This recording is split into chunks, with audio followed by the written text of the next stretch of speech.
Jalgaon PWD मध्ये 10 कोटींच्या special repair fund घोटाळ्याचा आरोप. कार्यकारी अभियंता आर डी पाटील यांच्यावर गंभीर आरोप. जळगाव सार्वजनिक बांधकाम विभागात स्पेशल रिपेअर फंडातील कोट्यवधी रुपयांच्या कथित अपहार प्रकरणामुळे मोठी खळबळ उडाली आहे. कार्यकारी अभियंता आर डी पाटील यांच्यासह काही अधिकाऱ्यांनी संगनमत करून सुमारे 10 कोटी रुपयांचा निधी बोगस वर्क ऑर्डरच्या माध्यमातून परस्पर हडप केल्याचा गंभीर आरोप करण्यात आला आहे. या प्रकरणाचा तपास छत्रपती संभाजीनगर येथील जीएसटी मुख्यालयाच्या अधिकाऱ्यांनी केल्याचा दावा तक्रारदारांनी केला आहे. तक्रारदाराने याबाबतचे लेखी निवेदन सार्वजनिक बांधकाम विभागाचे अधीक्षक अभियंता प्रशांत सोनवणे, कार्यकारी अभियंता आर डी पाटील तसेच नाशिक विभागाचे मुख्य अभियंता श्री औटी यांना प्रत्यक्ष भेटून दिले आहे. याशिवाय सार्वजनिक बांधकाम मंत्री शिवेंद्रसिंहराजे भोसले यांच्याकडेही सक्षम भेट देऊन संपूर्ण प्रकरणाची लेखी तक्रार करण्यात आल्याची माहिती समोर आली आहे. तक्रारीनुसार सार्वजनिक बांधकाम विभागातील हयात कर्मचारी जयंतीलाल परदेशी यांचा मुलगा हर्षल जयंतीलाल परदेशी यांच्या नावाने तब्बल 35 वर्क ऑर्डर काढण्यात आल्या. या सर्व वर्क ऑर्डर स्पेशल रिपेअर फंडातून देण्यात आल्याचा आरोप आहे.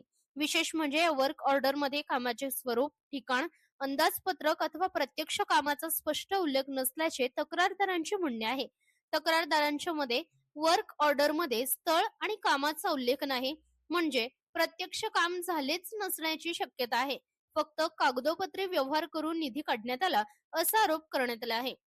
कर्मचाऱ्यांच्या नातेवाईकांना काम देता येत नाही. या प्रकरणातील सर्वात धक्कादायक बाब म्हणजे विभागीय नियमांनुसार विभागातील कर्मचारी आणि त्यांच्या नातेवाईकांना अशा प्रकारची कामे देता येत नाहीत. मात्र तरी देखील हर्षल परदेशी यांच्या नावाने वर्क ऑर्डर कशा मंजूर झाल्या असा सवाल उपस्थित केला जात आहे. तक्रारदारांनी दावा केला आहे की अधीक्षक अभियंता प्रशांत सोनवणे यांनी कॅमेऱ्यासमोर नियमानुसार कर्मचाऱ्यांना नातेवाईकांना काम देता येत नाही असे कबूल केले होते. मग नियम मोडून कामे देण्यात आली कशी आणि संबंधितांवर कारवाई का करण्यात आली नाही असा प्रश्न आता उपस्थित होत आहे. तक्रारीत पुढे असा आरोप करण्यात आला आहे की या प्रकरणात प्रत्यक्ष साहित्य खरेदी न करता फक्त खोटे जीएसटी भरल्याचे दाखवण्यात आले.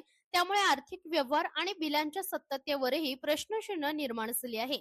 जीएसटी अधिकाऱ्यांच्या तपासात आर डी पाटील आणि हर्षल जयंतीलाल परदेशी यांचे नाव समोर आल्याचा दावा तक्रारदारांनी केला आहे. या गंभीर आरोपांमुळे जळगाव सार्वजनिक बांधकाम विभागात मोठी खळबळ उडाली असून संबंधित अधिकाऱ्यांवर चौकशी आणि कारवाई होणार का याकडे सर्वांचेच लक्ष लागले आहे. कोट्यवधी रुपयांच्या सार्वजनिक निधीच्या वापराबाबत गंभीर प्रश्न उपस्थित झाल्याने या प्रकरणाची उच्चस्तरीय चौकशी करण्याची मागणी आता जोर धरू लागली आहे. महाराष्ट्र लोक न्यूज साठी प्रतिनिधी खंडू महाले, जळगाव.